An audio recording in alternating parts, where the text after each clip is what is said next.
선물 받은 지구를 훼손한 카르마. 2023년 12월 21일. 선물 받은 지구를 훼손한 카르마. 그것을 모두가 고통으로 책임지는 것. 지구의 선물이라는 판도라의 상자.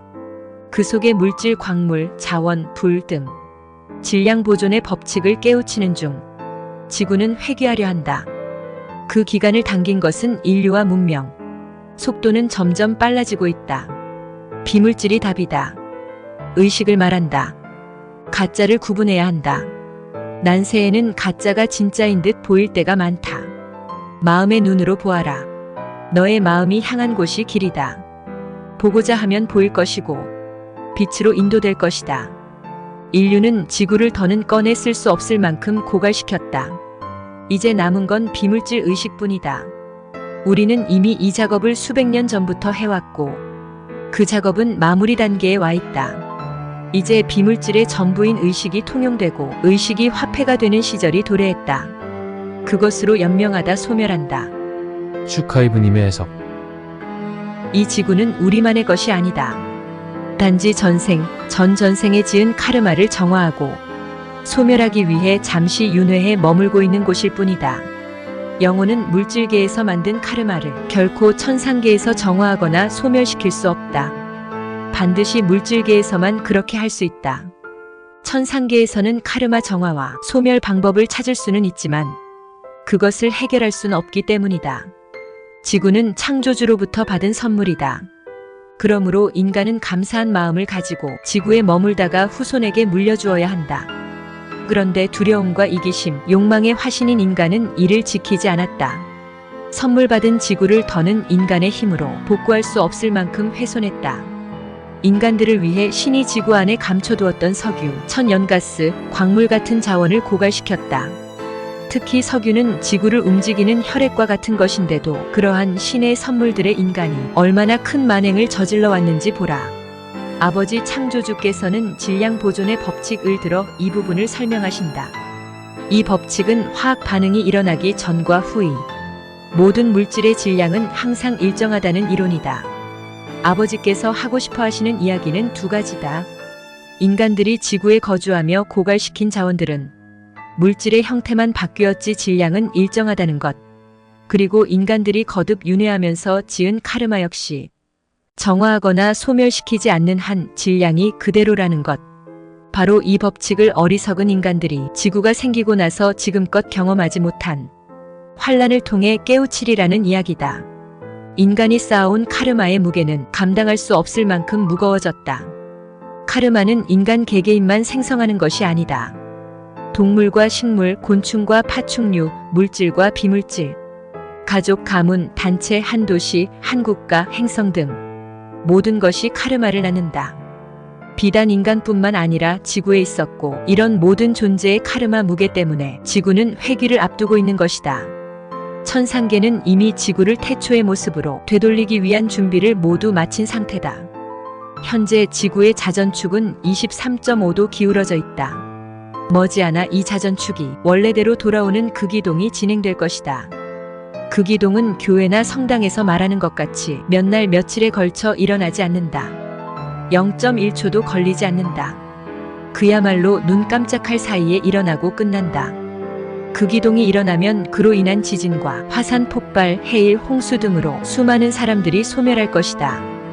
이런 재앙을 끌어당긴 건 창조주나 그 어떤 신도 아닌 인류다. 성경의 마태복음 24장 14절에 보면 이 하늘나라의 복음이 온 세상에 전파될 것이며 모든 나라에 증거될 것이다. 그때야 세상의 끝이 올 것이다 라는 말씀이 있다. 2000년 전 예수께서는 지구 극이동이 일어나기 전에 인류의 의식을 끌어올릴 수 있는 얼마간의 시간이 있다고 했다. 그 즈음이 되면 목적과 방향, 본질을 잃은 종교들은 저절로 힘을 잃어갈 것이다. 대신 기성 종교에 크게 실망하고 상처받은 사람들이 전 세계 곳곳에서 소모임을 만들어 자체적으로 의식 성장을 이루려 노력할 것이고 궁극적으로는 종교는 통합될 것이다. 나는 어제 성경의 마태복음 24장 14절 말씀을 반복해서 읽곤 그 비의적인 뜻을 해석해냈다. 그리고 그걸 내가 운영하는 온라인 카페에 포스팅했다. 그러자 나의 사명을 돕기 위해 지구에 와 계신 라파엘 대천사께서 찾았구나. 잘 해낼 줄 알았다. 너 스스로 찾기를 기다리고 있었다. 라는 메시지를 보내주었다. 그리고 가이아 어머니께서도 기뻐하신다는 메시지를 보내주셨다. 성경에 보면 기울어진 자전축이 원래대로 돌아가는 지구 극이동이 일어나기 전 진짜인 듯 보이는 수많은 가짜가 나타난다고 기록되어 있다. 성경의 마태복음 24장에 보면 이런 문구가 있다. 그때의 사람들이 여보시오, 그리스도가 여기 계십니다. 또는 저기 계십니다. 라고 할 것이다. 그러나 믿지 말라. 거짓 그리스도들과 거짓 예언자들이 일어나서 큰 증거를 내보일 것이고 기적을 일으킬 것이다. 그래서 사람들을 속일 것이다. 그리고 할 수만 있다면 선택하신 사람까지 속일 것이다. 지구 극이동이 일어나기 전에 나타나는 징조들을 제대로 알고 싶다면 성경의 마태복음 24장 25장을 반복해서 읽어보라. 그 의미가 쉽게 와닿을 것이다. 아버지께서는 난세에는 가짜가 진짜인 듯 보일 때가 많다. 마음의 눈으로 보아라. 너의 마음이 향한 곳이 길이다. 보고자 하면 보일 것이고 빛으로 인도될 것이다. 라고 말씀하셨다. 나는 내 사명이 이끄는 대로 굳은 믿음으로 그 길을 걸어갈 것이다. 나는 내 앞에 모든 걸 영의 눈으로, 마음의 눈으로 볼 것이다. 내가 보고자 하면 보일 것이고 그것들은 빛으로 인도될 것이다.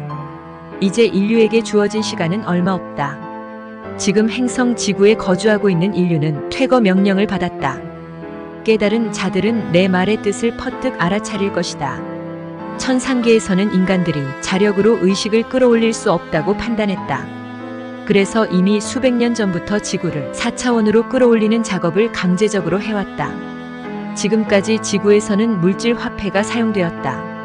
하지만 지구 멸망 후 깨어난 자들이 살게 될 고차원의 새 지구 타우라에서는 천상계처럼 의식 화폐가 사용될 것이다. 의식 화폐는 우리가 경험을 통해 얻게 되는 지혜와 깨달음이라고 보면 된다. 삶을 통해 얻는 그러한 것들은 아카식 레코드에 모두 기록된다. 그리고 나중에 천상계나 새 지구 타우라에서 의식 화폐로 사용할 수 있게 된다. 내가 사람들에게 지금부터는 물질 화폐보다 의식 화폐를 저축하는 데 힘쓰라고 거듭거듭 말하는 이유다. 이제 차원 상승의 그때가 머지않았다. 이미 천상계에서는 시공간을 넘어 그 일을 시작하고 있다. 지구의 대기권에 포진해 있는 은하연합의 수백만 대 UFO에 탑승하고 있는 천군들과 수많은 천사들은 현 지구의 상황을 마치 계엄령이 내려진 듯 엄중하게 인식하고 있다. 지구에서는 곧 극이동이 벌어질 것이고 멸망 후 지구 리셋이 진행될 것이기 때문이다. 성경 마태복음 24장 29에서 31절의 예수의 말씀을 되새겨보라. 온 힘을 기울여 잠들어 있는 의식을 깨워라. 당장 행동으로 옮겨라. 그래야 지구 멸망 전에 차원 상승을 할 수 있을 것이니 그 환란의 날이 지난 직후에 태양이 어두워지고 달이 그 빛을 잃을 것이다. 별들이 하늘에서 떨어지고 하늘에 있는 모든 권세가 흔들릴 것이다. 그때의 인자가 올 징조가 하늘에 있을 것이다. 그때의 세상의 모든 민족이 울며 인자가 큰 권능과 영광으로 하늘 구름을 타고 오는 것을 볼 것이다. 인자가 큰 나팔 소리와 함께 천사들을 보낼 것이다. 그들은 하늘의 이 끝에서 저 끝까지 사방에서 택함을 받은 백성들을 모을 것이다. 영상에서 무언가에 끌림을 느끼신 분들은 속히 한책협 카페에 오셔서 신성회복에 힘쓰시길 바랍니다. 감사합니다.